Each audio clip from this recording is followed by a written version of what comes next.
करने के लिए ये एक संदेश है। भवन तो आपको पूरी दुनिया में बहुत बड़े बड़े अट्टालिकाएं जरूर मिल जाएंगी, बहुत बड़े बड़े कन्वेंशन सेंटर जरूर मिल जाएंगे, लेकिन पूरी दुनिया में उन भवनों के जरिए संदेश क्या जाता है वो भी महत्वपूर्ण हो जाता है। आप सौर शक्ति का संदेश देते हैं, वसुधैव कुटुंबकम का संदेश देते हैं, प्रकृति के संरक्षण का संदेश देते हैं,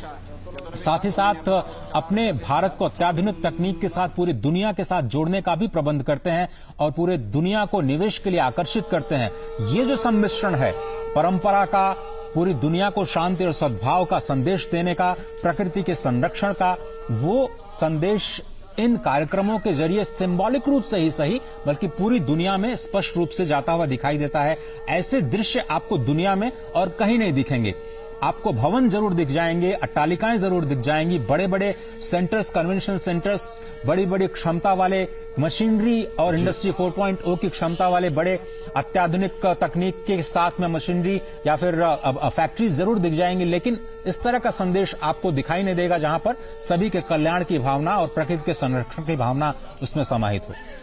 अजय, जब हम ये दृश्य देखते हैं तो निश्चित तौर से ये केवल विधि विधान से पूजा अर्चन ही नहीं है, ये राष्ट्र का चिंतन है, ये राष्ट्र का अभिवादन है, ये राष्ट्र का अर्चन है। और अगर देखें तो कहा गया है कि तन से, मन से, धन से, तन मन धन जीवन से हम करें राष्ट्र आराधन, अंतर से, मुख से, कृति से, निश्चल हो निर्मल मति से, श्रद्धा से, मस्तक नति से हम राष्ट्र करें अभिवादन। हम हंसते शैशव से, अपने खिलते यौवन से, प्रौढ़ता पूर्ण जीवन से हम करें राष्ट्र का अर्चन। अपने अतीत को पढ़कर, अपना इतिहास उलटकर, अपना भवितव्य समझकर हम करें राष्ट्र का चिंतन। जब प्रधानमंत्री नरेंद्र मोदी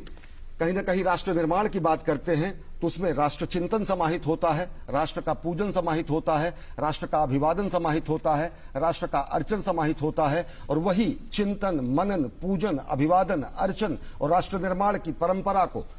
आगे बढ़ाते हुए इस समय आप देख रहे हैं प्रधानमंत्री नरेंद्र मोदी ने विधिवत पूजा अर्चना की।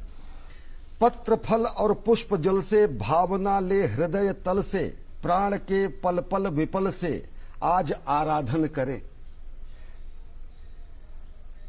विश्व गुरु तव अर्चना में भेंट अर्पण क्या करें, जबकि तन मन धन तुम्हारे और पूजन क्या करें। और देखिए ये अद्भुत दृश्य है जब प्रधानमंत्री नरेंद्र मोदी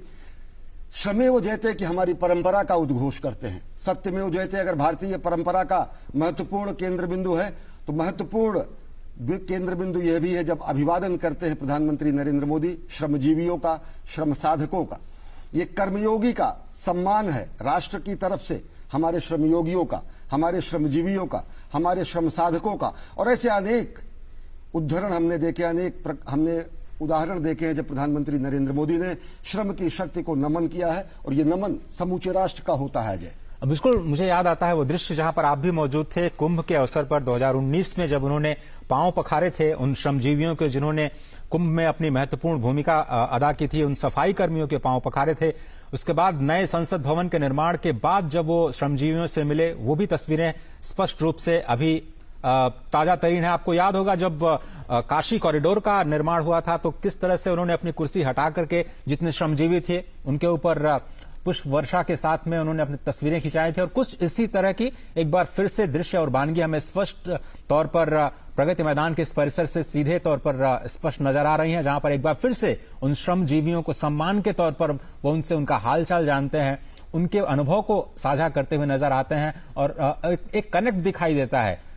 समाज के सबसे निचले व्यक्ति तक पहुंचने का जो कनेक्ट है प्रधानमंत्री का, वो स्पष्ट तौर पर बार बार ऐसी घटनाओं से हमें स्पष्ट तौर पर देखने को मिल जाता है।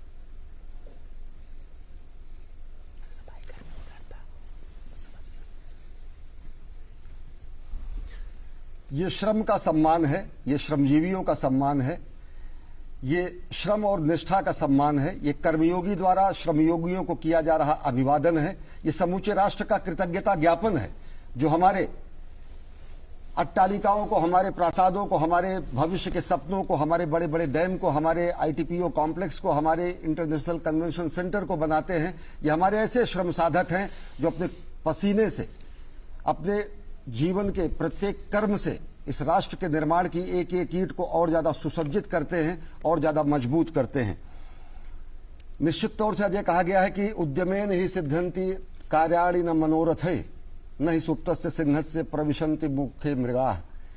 ये पौरुष है, ये श्रम है, ये साधना ही है जो कि व्यक्ति को सफलता प्रदान कराती है, क्योंकि सोए हुए व्यक्ति के मुख में स्वयं मृग नहीं पहुंचता है, कि सोए हुए सिंह के मुख में मृग नहीं पहुंचता है। ऐसी अनेक सूक्तियां हमारे सुभाषितान में कही गई हैं, अनेक सूक्तियां ऐसी कही गई हैं जो हमें प्राण प्रण से हमेशा परिश्रम करने की प्रेरणा देती हैं, और यह श्रम और यह परिश्रम ही सफलता के नए सोपान बनाता है। और इन्हीं श्रमजीवियों ने मूर्त रूप दिया है उस कल्पना को जिसमें प्रधानमंत्री मोदी को लगा कि भारत में भी एक अंतर्राष्ट्रीय स्तर का कन्वेंशन सेंटर होना चाहिए, एग्जीबिशन सेंटर होना चाहिए, और कैसे उसको भारत की संस्कृति और परंपरा के साथ जोड़ते हुए इस भवन का निर्माण किया गया होगा। इन्हीं श्रमजीवियों ने उसे मूर्त रूप देने का काम किया। चाहे वो शंख की आकृति में मुख्य भवन के निर्माण की बात हो, जिसके केंद्र में विश्व के भरण पोषण की धारणा स्पष्ट तौर पर दिखाई देती है, क्योंकि शंख ध्वनि हमारी परंपरा में